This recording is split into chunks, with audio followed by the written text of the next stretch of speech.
In the name of Allah, the most gracious and the most merciful. Assalamualaikum warahmatullahi wabarakatuh.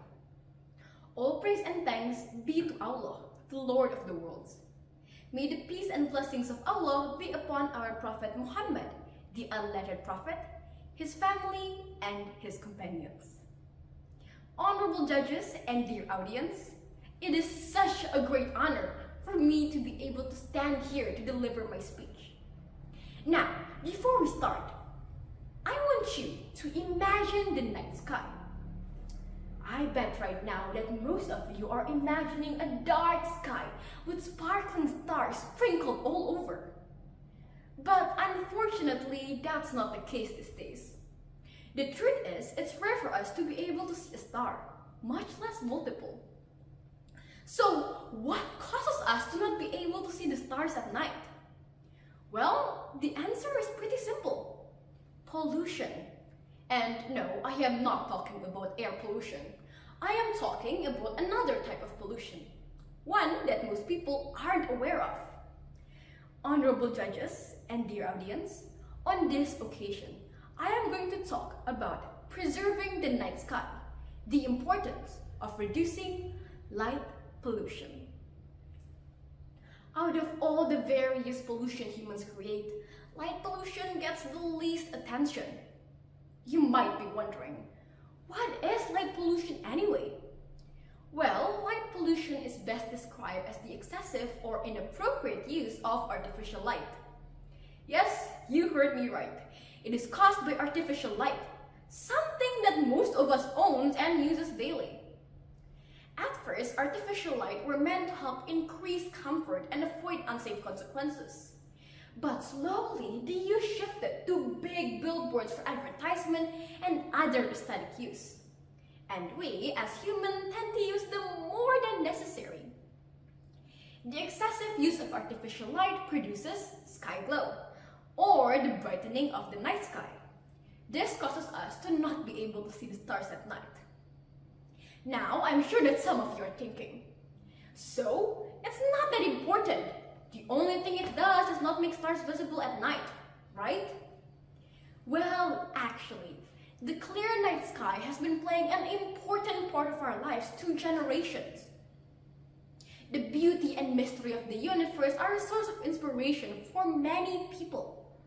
Van Gogh's famous painting, Starry Night, Shakespeare's plays, hundreds of movies such as Star Trek and Star Wars, thousands of songs, and even our favorite lullaby from when we were kids, Bintang Kecil, are all inspired by the sparkling night sky.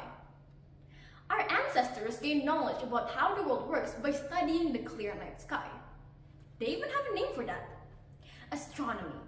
It is the study of everything in the universe beyond the Earth's atmosphere that has been established long ago.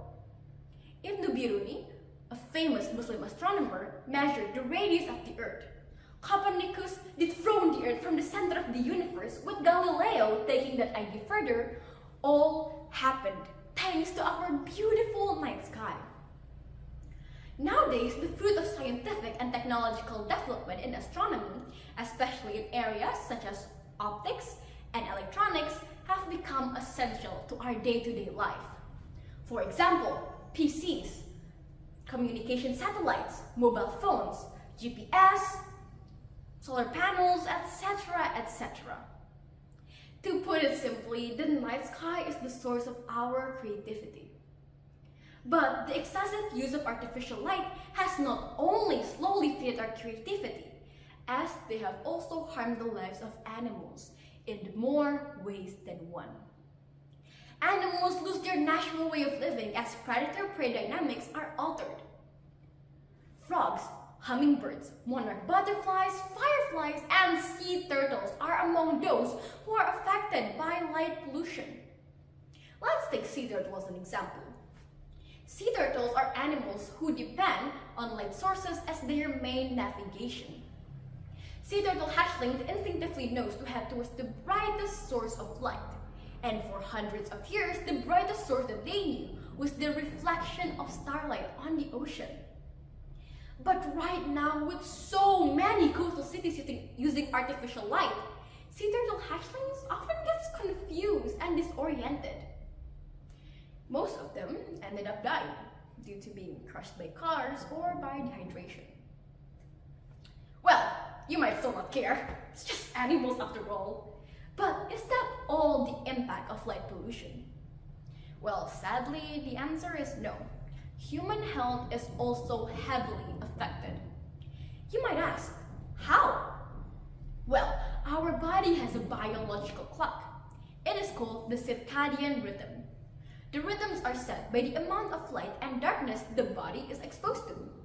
Nighttime is detected by reduced light entering the eyes. It signals our body to produce melatonin, the sleep hormone. Now, before I talk about it any further, I have another question to ask. Have you ever fallen asleep while scrolling your phone, with the TV on, or maybe even with the lights on? Well, if you have, then I have bad news for you.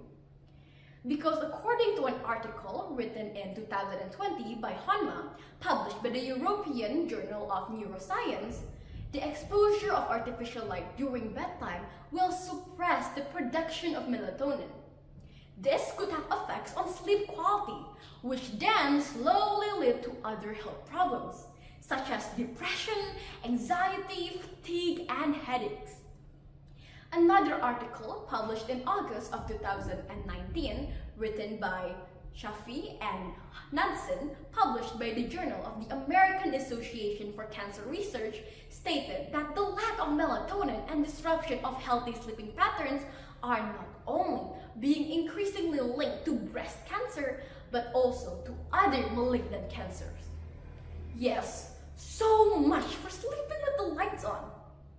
Now, if you think that those impacts are not concerning enough, then let me tell you about the economic effect. The International Dark Sky Association stated that 1/3 of all lighting are wasted at an annual cost of $2.2 billion US. It is around 30 trillion Indonesian rupiah. It is a lot of money. So, now that we know what light pollution could cost, the good news is that light pollution is reversible and we can all play a part in reducing it and preserving our night sky. Here are a few tips to get started. Number 1, don't use lights brighter than you need to. For example, lights can be dimmed when you watch a movie, but brightened when reading or working. Number 2, don't use lights when they aren't needed. This includes turning off unnecessary indoor lighting. Number 3, shield and direct light down. This will help minimize sky glow. Number 4, use warm-colored light bulbs.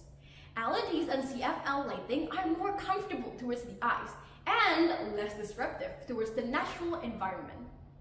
And finally, number 5, encourage others to join the cause. This can be achieved by sharing information through social media, talking to friends and family, or even organizing a community event to raise awareness. In conclusion, light pollution is a serious issue that not only affects our creativity, but also the health and well-beings of human and wildlife. And they even have economic consequences. However, with small changes in our daily habits, we can greatly reduce light pollution and preserve our beautiful night sky. Now, before I end my speech, I will recite Surah Al-An'am, verse 97.